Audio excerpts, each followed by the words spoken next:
హింద్ మిత్రులారా, నా పేరు మధు. ఈరోజు మనము ఆంధ్రప్రదేశ్ ప్రభుత్వం జలవనరుల శాఖ చింతలగూడెం గ్రామం, కొట్టాయిగూడెం మండలం, పశ్చిమ గోదావరి జిల్లాలో ఉన్నాం.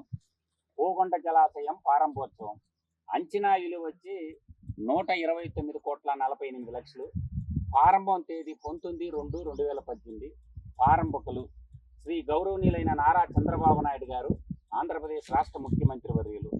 సభా అధ్యక్షులు గౌరవ శ్రీ మొడియం శ్రీనివాసరావు గారు, శాసనసభ్యులు పోలవరం.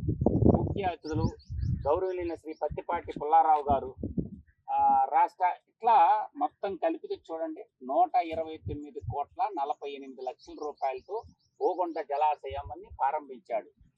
అంటే మారుమూల ప్రాంతం పోలవరం జిల్లాలో జంగారెడ్డిగూడెం దగ్గర కొట్టాయిగూడెం మండలంలో ఉండబడినటువంటి చింతలగూడెం గ్రామంగా మంచి ప్రాజెక్టు కట్టాడు.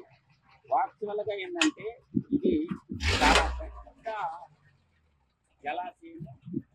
నీళ్లు 365 డేస్ ఉంటాయి. ఆ పాపికొండల్లో నుంచి వచ్చే ఓట కంటిన్యూగా వస్తూ ఉంది. ఈ ప్రాంత ప్రజలకి ఇది జలప్రదాత అని మాత్రం అనుకోవచ్చు. జై హింద్. తీసుకుంటారా?